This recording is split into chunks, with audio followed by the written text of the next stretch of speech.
வணக்கம் நண்பர்களே, நான் உங்கள் முத்து. ஒரு வழியாக பார்த்தீங்கன்னா ரியல்மி GT60 அப்படின்னு ஒரு மொபைல் இந்தியாவில் லான்ச் பண்ணிட்டாங்க. ஸோ ஸ்டார்டிங் ப்ரைஸ் பார்த்தீங்கன்னா 27,000 அப்படின்னு போடுறாங்க. Sale starts 29th May 12 noon அப்படின்னு போடுறாங்க. And get 2,000 additional exchange bonus அப்படிங்கிறதையும் மென்ஷன் பண்ணியிருக்காங்க. ஸோ பட் ப்ரைஸ் டேக் நமக்கு கரெக்டாக தெரியல. ஸோ உள்ளே செக் பண்ணி பார்த்தோம் அப்படின்னா நமக்கு 2 கலர் வேரியண்ட் காமிக்குது. ஒன்று சில்வர் கலர், இன்னொன்று பார்த்தீங்கன்னா க்ரீன் கலர். ஸோ ரெண்டுமே சூப்பராக தான் இருக்குது. But full and full plastic தான். ஸோ ப்ரைஸ் பார்த்திங்கன்னா இதில் உங்களுக்கு டீட்டெயில்டாக கொடுத்துருக்காங்க. ஸோ இதில் ஆக்சுவலான ப்ரைஸ் அதிகமாக தான் இருக்குது. ஸோ இதில் பார்த்திங்கன்னா 8,128, 8,256, 12,256 அண்டு 12,512 4 வேரியண்ட் இருக்குது. ஸோ இதில் UFS 4.0 எதில் கொடுக்குறாங்க அப்படிங்கிறது கரெக்டாக தெரியல. ஸோ உங்களுக்கு தெரிஞ்சால் கமெண்ட்ஸில் சொல்லுங்கள். எனக்கு தெரிஞ்சால் நெக்ஸ்ட் வீடியோவில் நான் மேக் பண்ணுறேன். ஸோ மேபி 8,128ல் UFS 3.1 இருக்கிறதுக்கு வாய்ப்புகள் இருக்குது. ரிமைனிங் இருக்கக்கூடிய அந்த 256 GB அண்டு 512 GBயில் மேபி UFS 4.0 இருக்கலாம். அப்படி இல்லாட்டி 12 GB வேரியன்ட் மட்டும் கூட கொடுக்குறதுக்கான சான்சஸ் இருக்குது. ஸோ அதை வெயிட் பண்ணி பார்க்கலாம். அதே மாதிரி உங்களுக்கு ப்ரைஸ் பார்த்திங்கன்னா அதில் ஒரிஜினல் ப்ரைஸ் அப்படிங்கிறது நமக்கு சேலுக்கு வராது. அதில் லான்ச்சிங் ப்ரைஸ் பார்த்திங்கன்னா 31,128 GB வேரியண்ட். அதை அவாய்ட் பண்ணிவிடுங்க. அட்லீஸ்ட் ஒரு 256 GB வேரியண்ட்டாவது செலக்ட் பண்ணுங்கள். அது பார்த்திங்கன்னா உங்களுக்கு 33,000 இருக்குது. ஸோ அந்த 256 GB வேரியண்ட் மட்டும் இப்போ நம்ம பார்த்துருவோம். அதாவது 8 GB ரேம் கொண்டது. அது 33,000ல் உங்களுக்கு 4,000 இன்ஸ்டன்ட் பேங்க் டிஸ்கவுண்ட் அப்படின்னு சொல்கிறாங்க. ஸோ அப்படி போக நமக்கு 29,000க்கு நமக்கு கிடைக்குது. ஸோ 29,000 அப்படிங்கிறது கொஞ்சம் அதிகம்தான். அதாவது ஆஃபர் போக தான் நமக்கு 29,000 கிடைக்குது. அதுவே 12,256 பார்த்திங்கன்னா ஆஃபர் போக 32,000 கிடைக்குது. அடிஷ்னல் 2,000 அப்படிங்கிறத இங்கே மென்ஷன் பண்ணியிருக்காங்க. அது எக்ஸ்சேஞ்ச் பண்ணாங்க. ஸோ அப்போ கார்டு ஆஃபர் அப்படிங்கிறது 4,000 கரெக்டாக இருந்துச்சுன்னா நமக்கு 29,000க்கு மொபைல் கையில் கிடைக்கும். ஸோ இதில் கொடுத்துருக்குற இந்த ஆஃபர் டீட்டெயில்ஸ் நமக்கு கரெக்டாக இல்லையா அப்படிங்கிறதும் எப்போ தெரியும் அப்படின்னா இந்த பேஜ் எப்போ ஓப்பன் ஆகுதோ அப்போ தான் தெரியும். ஸோ அந்த பேஜ் எப்போ ஓப்பன் ஆகுதுன்னு பார்த்திங்கன்னா அமேசானில் சேல் அன்றைக்கி தான் ஓப்பனில் வரும்.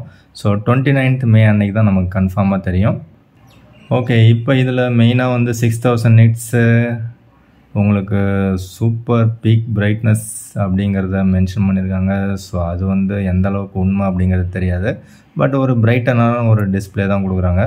So display quality LTPO technology அப்படின்னும் போது உங்களுக்கு ரொம்பவே நல்லாயிருக்கும். ஸோ டிஸ்பிளேக்கு கொஞ்சம் இம்பார்ட்டன்ஸ் அதிகமாகவே கொடுத்துருக்காங்க.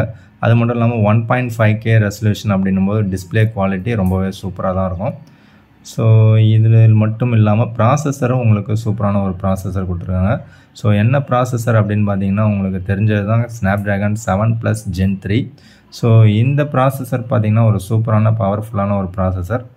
ஸோ கிட்டத்தட்ட உங்களுக்கு Snapdragon 8 Gen 2க்கு ஈக்குவலாக பர்ஃபார்ம் பண்ணக்கூடிய ஒரு ப்ராசஸர் தான்.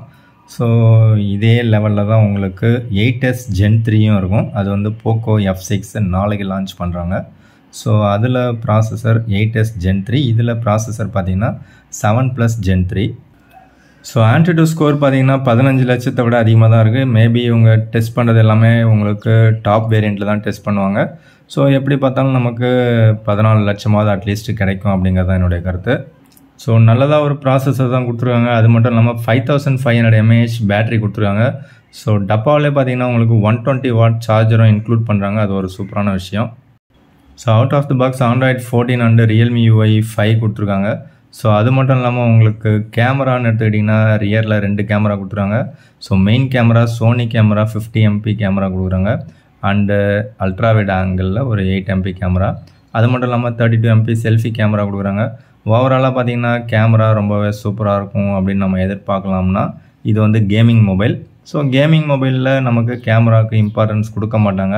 அதனால் எனக்கு தெரிஞ்ச வரைக்கும் கேமரா அந்தளவுக்கு சூப்பராக இருக்கும்னு நம்ம எதிர்பார்க்க முடியாது. ஸோ ஆல்ரவுண்டர் மொபைலாக இருந்தால் தான் நமக்கு கேமரா நல்லாயிருக்கும். ஸோ எப்படி பார்த்தாலும் கேமரா அப்படிங்கிறது ஒரு ஆவரேஜை விட அதிகமாக இருக்கிறதுக்கான சான்சஸ் இருக்குது. ஸோ இது பார்த்திங்கன்னா பர்ஃபார்மன்ஸ் ஓரியன்ட் ஒரு மொபைல். ஸோ பர்ஃபார்மன்ஸ் அதிகமாக இருக்குது அப்படின்னும் போது உங்களுக்கு கேமிங்க்கான ஒரு மொபைல். ஸோ கேமராவுக்கு அந்தளவுக்கு இம்பார்ட்டன்ஸ் கொடுக்க மாட்டாங்க. ப்ரைஸும் பார்த்திங்கன்னா கம்மியான விலை அப்படிங்கிறத இவங்களே மென்ஷன் பண்ணிக்கிறாங்க. ஸோ 27,000 அப்படிங்கிறது கம்மியான ரேட்டு தான். பட் 128 GB வேரியன்ட் தான் கிடைக்குது. ஸோ அது லான்ச் அன்றைக்கி தான் அந்த 27,000 கரெக்டாக நமக்கு கிடைக்குதா இல்லையாங்கிறத செக் பண்ணி சொல்லிடலாம்.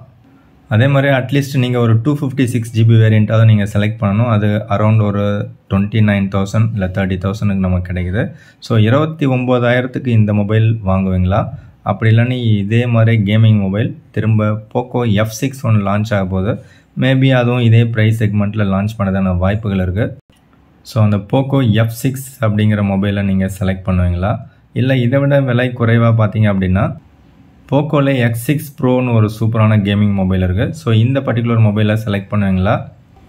அப்படி இல்லைன்னா IQ Neo 9 Pro அப்படிங்கிற மொபைல், அதுவும் பார்த்தீங்கன்னா ஒரு 35,000 உங்களுக்கு 256 GB வேரியண்ட் அவைலபிள் இருக்குது. அந்த பர்டிகுலர் மொபைலில் செலக்ட் பண்ணுவீங்களா? ஸோ இப்போ சொன்ன எல்லா மொபைலுமே பார்த்தீங்கன்னா லேட்டஸ்ட்டு தான். ஸோ அதில் பார்த்தீங்கன்னா out of the box Android 14 தான் இருக்குது. ஸோ அதில் உங்களுக்கு எது பெஸ்ட் டீல், உங்களுக்கு எந்த பிராண்ட் ரொம்ப பிடிக்கும் அப்படிங்கிறத நீங்கள் மைண்டில் ஃபிக்ஸ் பண்ணிங்க. ஸோ அதில் பெஸ்ட் டீல், பெஸ்ட் ஆஃபர் கிடைக்குது அப்படின்னா தாராளமாக உங்களுக்கு பிடித்த மொபைலை செலக்ட் பண்ணுங்கள். ஸோ பிடிச்ச ஒரு மொபைலில் செலக்ட் பண்ணால் தான் நம்ம கையில் ஹோல்ட் பண்ணும்போது நமக்கு ஒரு ஃபீலிங் நல்லாயிருக்கும். பிடிக்காத ஒரு பிராண்டோ பிடிக்காத ஒரு மொபைலோ நீங்கள் வாங்கினீங்கன்னா அது உங்களுக்கு ஒரு மாதிரி இரிட்டேட்டிங்காக தான் இருக்கும். ஸோ உங்களுக்கு ஃபுல் அண்ட் ஃபுல் பிடிச்சிருக்கு அப்படின்னா டெஃபினட்டாக அந்த பர்டிகுலர் மொபைலை நீங்கள் செலக்ட் பண்ணுங்கள். அவ்வளோதான் இந்த வீடியோ. பிடிச்சா லைக் பண்ணுங்கள். மற்றும் ஒரு வீடியோவில் சந்திக்கலாம். Thank you friends. தேங்க்யூ ஃபார் வாட்சிங்.